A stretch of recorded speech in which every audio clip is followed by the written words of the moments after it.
કચ્છના ભચાઉમાં એક જ વિસ્તારમાં બે અકસ્માત સર્જાયા. બંને વખત બે સ્કૂટર ચાલકો સામસામે ટકરાયા. વાહન ચાલકો પણ ગંભીર રીતે ઘાયલ થયા. અકસ્માતના સીસીટીવી પણ સામે આવ્યા છે. રામવાડી વિસ્તારમાં એક જ સ્થળે વારંવાર અકસ્માત સર્જાતા સ્થાનિકોમાં ભારે રોષ ફેલાયો છે. અકસ્માત જીવલેણ બને તે પહેલા સ્પીડ બ્રેકર નાખવા લોકોએ માંગ કરી છે.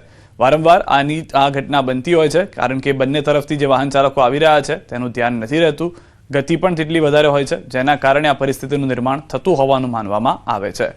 લોકો જેનાથી પસાર થઈ રહ્યા છે, સ્થાનિકો જે છે તેઓનું એક જ વાત કહેવું છે કે અહીંયા આગળ સ્પીડ બ્રેકર મૂકવામાં આવે જેથી આવા અકસ્માત થતા ઘટી જાય.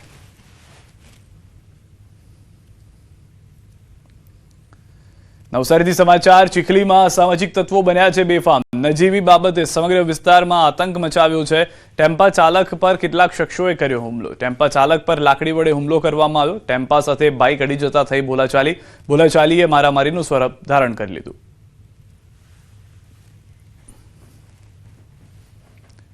અને હવે વાત રંગોત્સવની.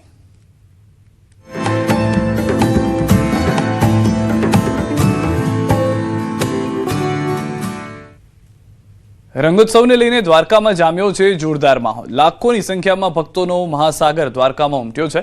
હાલમાં ફૂલડોલ ઉત્સવને લઈને શ્રદ્ધાળુઓમાં ભારે ઉત્સાહ જોવા મળી રહ્યો છે. દ્વારકાના ફૂલડોલ ઉત્સવના દ્રશ્યો પણ અમે આપને બતાવવા જઈ રહ્યા છે કે જેમાં મોટી સંખ્યામાં ભક્તો ત્યાં આગળ પહોંચ્યા છે અને ઉજવણી કરી રહ્યા છે.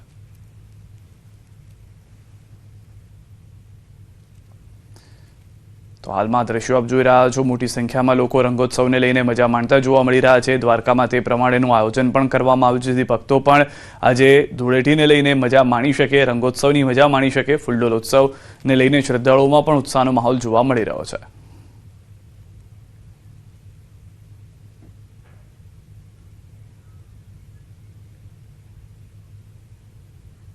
તો દ્વારિકાના નાથના દર્શન કરતા ભક્તો થનગની રહ્યા છે. નાથ સાથે હોળી ધૂળેટીના પર્વને ઉજવવા લાખોની સંખ્યામાં લોકો દ્વારકા પહોંચ્યા છે. દ્વારકાધીશના દર્શને આવતા લોકો માટે વિશેષ વ્યવસ્થા કરાઈ છે.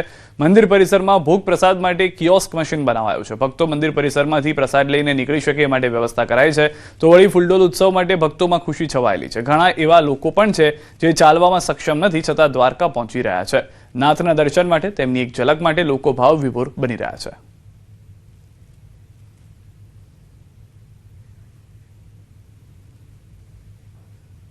અહીંયા આગળ જે પ્રસાદનું કાઉન્ટર બનાવ્યું છે, લોકોને અંદર લઈ જવું હોય તરત લઈ જઈ શકે છે. અંદરથી ધારો કે ધરાયેલો પ્રસાદ પણ હોય છે, અહીંયા મળી રહે છે. મંદિર તરફથી ફૂલ સગવડ છે, લોકો આવે છે, ફટાફટ અંદર જઈ શકે છે. પ્રસાદના હિસાબે વાંધો નથી આવતો અહીંયા આગળ અને વ્યવસ્થા જોરદાર જળવાઈ રહી છે અહીંયા આગળ. આજે દ્વારકાધીશના દર્શન થઈ ગયા એ અમારા માટે બહુ સારું છે. અમે સવારે વહેલા 4 વાગ્યાના નીકળ્યા છીએ, હમણાં પહોંચ્યા ને દર્શન બહુ સરસ થઈ ગયા છે. કાઉન્ટર બાર મૂકવામાં આવ્યું છે, કેવી સુવિધા મળી રહી છે? બહુ સરસ છે, આની સુવિધા બહુ સરસ છે, બધા સપોર્ટ બહુ કરે છે, બહુ સરસ છે. આજ તો કાના દર્શન થઈ ગયા એ જ અમારા માટે બેસ્ટ છે. હું દર પૂનમે આવું છું, પણ આ પૂનમે આવીને જે મને આનંદ થયો છે ને એ કંઈ કોઈને વ્યક્ત ના કરી શકાય એટલો બધો આનંદ થયો છે. અહીં આ 12મી પૂનમ ભરવા આવ્યો છું, બરોબર. દર પૂનમે હું આવું છું. આ મારી 12મી પૂનમ છે અને કોઈ દિવસ મને કંઈ પણ તકલીફ પડી નથી અને મને એટલો દ્વારકા ઉપર વિશ્વાસ છે કે હું જે પણ મારા મનની અંદર જે ઈચ્છા વ્યક્ત કરી છે ને એ મારી પૂરી થઈ ગઈ છે. હર કામ એની ઈચ્છાથી પૂરું થઈ ગયું છે. દ્વારકાધીશ મંદિરમાં ફૂલડોલ મહોત્સવ માટે અનેક ભક્તો આવે છે અને ભક્તો પ્રસાદ ઘરે લઈ જઈ શકે તે માટે પણ વ્યવસ્થા ગોઠવવામાં આવી છે. મંદિર પરિસરની અંદર જ ખાસ કરીને ભોગ પ્રસાદ કાઉન્ટર બનાવવામાં આવ્યું છે. કાઉન્ટરની અંદર પ્રસાદ છે લોકો લઈ જઈ શકે તે પ્રકારની વ્યવસ્થા અહીં ગોઠવવામાં આવી છે જેથી કરીને કોઈ પણ અગવડ ન પડે અને પ્રસાદ ઘરની બહાર જ આ પ્રકારે મંદિર પરિસરમાં ભક્તો છે તે પ્રસાદ લઈને ઘરે લઈ જઈ શકે તે પ્રકારની વ્યવસ્થા છે તે ગોઠવવામાં આવી છે. કેમેરા પર્સન પ્રકાશ વ્યવહારી સાથે દીપિકા કુમાર, દ્વારકા. આ તરફ યાત્રાધામ સાળંગપુર ખાતે પણ ભવ્યાતિ ભવ્ય રંગોના પર્વની ઉજવણી થઈ રહી છે. સાળંગપુર હનુમાનજી મંદિર ખાતે ધૂળેટી પર્વની ઉજવણીને લઈને ભક્તોનું ઘોડાપુર ઉમટી પડ્યું છે. સંતોના સાનિધ્યમાં ભક્તોમાં અનેરો ઉત્સાહ જોવા મળ્યો છે. 51,000 કિલો ઓર્ગેનિક કલર સાથે ધૂળેટી પર્વની ઉજવણી થઈ રહી છે. ભક્તિભાવ સાથે ધૂળેટી પર્વનો ભક્તો આનંદ લઈ રહ્યા છે.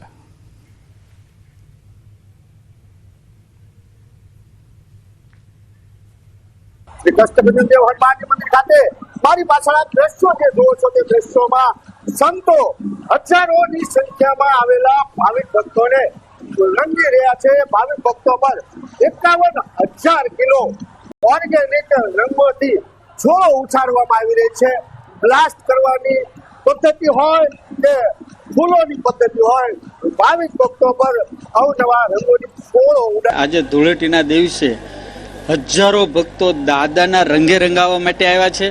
આજના દિવસે અમે દાદાના ચરણોમાં એવી પ્રાર્થના કરીએ છીએ કે હનુમાનજી મહારાજ સમગ્ર જગતની અંદર સુખ શાંતિ વર્તે અને બધાનું જીવન રંગીન રંગીન અને રંગીન બને. 51,000 કિલો અલગ અલગ પ્રકારના દાદાના રંગથી બધા ભક્તોને રંગવામાં આવ્યા છે.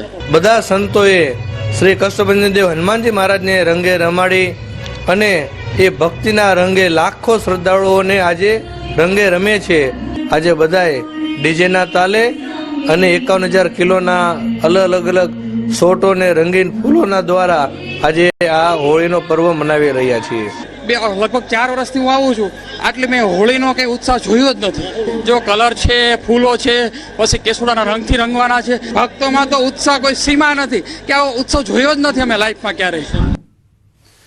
સુરત શહેરમાં ધૂળેટી પર્વની અનોખી ઉજવણી જોવા મળી. પોલીસ કમિશનર અનુપમસિંહ ગહેલોતે દિવ્યાંગ બાળકો સાથે ધૂળેટી રમી ઉજવણી કરી. બાળકોને પિચકારી અને રંગો આપી ખુશીના રંગોમાં રંગ્યા હતા. આ પ્રસંગે અનુપમસિંહ ગહેલોત અને તેમની પત્ની સંધ્યા ગહેલોત પણ હાજર રહ્યા હતા. સંધ્યા ગહેલોત દિવ્યાંગ બાળકોની ખુશી જોઈ ભાવુક થયા. કાર્યક્રમ દરમિયાન બાળકો દ્વારા બનાવવામાં આવેલ ક્રાફ્ટ અને દીવા પણ પ્રદર્શિત કરવામાં આવ્યા હતા.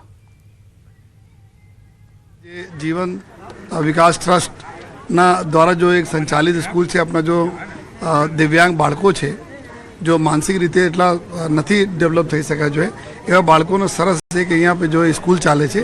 તો આજે અમારા માનનીય ડિપ્ટી સીએમ સાહેબના સૂચનાથી જો અને આજે અમે લોકો બધા પોલીસ પરિવાર અહીંયા આવ્યા છીએ જો અને એવા બાળકો સાથે જો હોલી સેલિબ્રેટ કરવા માટે જો આ બાળકોને અમે લોકો જોયા કે એટલા સરસ એના કુદરતે એક ટેલેન્ટ આપી છે.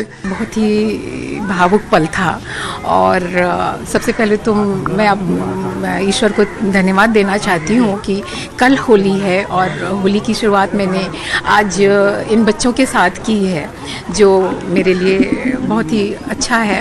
और मैं हमेशा जब भी दिव्यांग बच्चों को देखती हूँ, पता नहीं मुझे क्यों होता है, मुझे भी नहीं पता, और मैं थोड़ा भावुक हो जाती हूँ, बट इट्स ओके. तो बस ये चाहती हूँ कि जिस तरह होली का त्यौहार है, होली खुशियों का त्यौहार है, होली रंगों का त्यौहार है, उसी तरह इन बच्चों के जीवन में भी बहुत सारी खुशियाँ आए, बहुत अच्छे रंग भरे और वो जीवन की सफलता में आगे बढ़े. રાજકોટના સુપેડીના ઐતિહાસિક મુરલી મનોહર મંદિરમાં ભવ્ય ફૂલડોલ ઉત્સવની ઉજવણી કરવામાં આવી. ગોકુળ, મથુરા, દ્વારકા અને ડાકોરની જેમ સુપેડીમાં પણ આ પર્વની ભારે હર્ષોલ્લાસ સાથે ઉજવણી કરવામાં આવી હતી. ધૂળેટી પર્વ નિમિત્તે અનોખો અને ભક્તિમય માહોલ જોવા મળ્યો. અબીલ ગુલાલ અને વિવિધ ફૂલોથી ભગવાન જાણે ભક્તો સાથે હોળી રમી રહ્યા હોય તેવો દિવ્ય માહોલ સર્જાયો. આ પર્વમાં ભાગ લેવા માટે આસપાસના ગામ અને પંથકમાંથી મોટી સંખ્યામાં ભાવિકો ઉમટી પડ્યા હતા. દર્શનાર્થીઓ અહીં આવીને સાક્ષાત દ્વારકા ગયા હોય તેવી જ ધન્યતા અનુભવે છે. તેમજ અત્યારે જે યુદ્ધની સ્થિતિ સર્જાય છે તે વહેલી તકે શાંત થાય તે માટે ભગવાનના ચરણોમાં વિશેષ પ્રાર્થના કરવામાં આવી હતી. હિન્દુ સંસ્કૃતિનું પર્વ એટલે કે ફૂલડોલ ઉત્સવ સુપેડી મુરલી મનોહર મંદિરમાં જે ભક્તજનો અને જે પદયાત્રીઓ દ્વારા ઉજવવામાં આવી રહ્યો છે. ભગવાન જે કલર રમે છે એવો જ બધાના જીવન કલરફુલ બને એવી દ્વારકાધીશને પ્રાર્થના. મુરલી મનોહર મંદિરે ધૂળેટી રમવા અને ફૂલડોલ ઉત્સવ કરવા માટે આવ્યા છીએ અને જે કંઈ પણ તમે દર્શન કરો, જે કંઈ માનતા માનો તે અવશ્ય પૂરી થાય છે.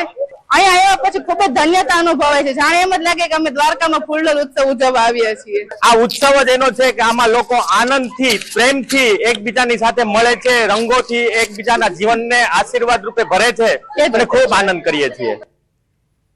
તો ધૂળેટી નિમિત્તે અનોખો અને ભક્તિમય માહોલ જે છે તે જોવા મળી રહ્યો છે. દ્રશ્યો પણ આપ જોઈ રહ્યા છો. સૌથી વધારે મહત્વની વાત એ છે કે મુરલી મનોહર મંદિરમાં આ ભવ્ય ફૂલડોલ ઉત્સવમાં આસપાસથી પણ વિસ્તારમાંથી લોકો આવતા હોય છે.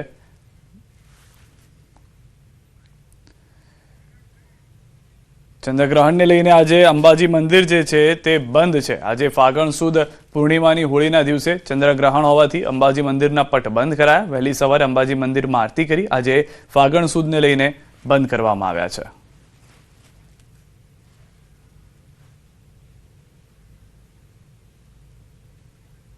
તો કેટલાક ભક્તોને જાળીમાંથી પણ દર્શન કરવા પડ્યા હતા. 8:30 વાગ્યા બાદ મંદિર દર્શનાર્થીઓ માટે બંધ કરાયું. આખો દિવસ આજે મંદિર બંધ રહેશે. ચંદ્રગ્રહણ પૂર્ણ થતા રાત્રિના 9:30 કલાકે માતાજીની આરતી કરી મંદિર ફરી મંગલ થશે.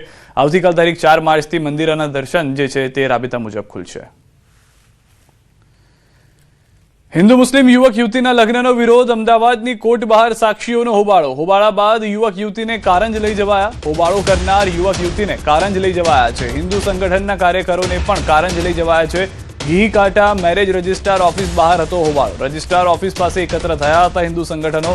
લગ્નને અટકાવવા એકત્ર થઈ કર્યો હતો હોબાળો. વકીલના કપડાં પહેરાવીને છોકરીને કોર્ટમાં લવાઈ હતી.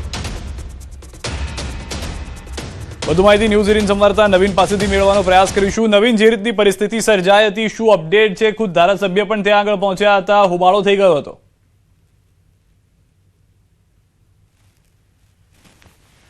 કારંજ પોલીસ સ્ટેશનમાં અત્યારે ધારાસભ્યો અને બજરંગ દળના જે કાર્યકર્તાઓ છે તે તમામ લોકો અહીંયા હાજર છે અને જે આખો મામલો છે હિન્દુ યુવક યુવતી જે છે મુસ્લિમ હિન્દુ અને મુસ્લિમ યુવક યુવતીઓના જે લગ્નનો મામલો છે તેને લઈને કોર્ટ પરિસરમાં બી ક્યાંક ને ક્યાંક હોબાળો જોવા મળ્યો. લોકોએ જે છે સાક્ષીઓ અને જે ખાસ કરીને યુવક યુવતીઓ હતા તેમને જે છે ટપલી દાવવાની કોશિશ કરી, પરંતુ પોલીસે જે છે યુવક અને યુવતી અને બંનેને દહેગામ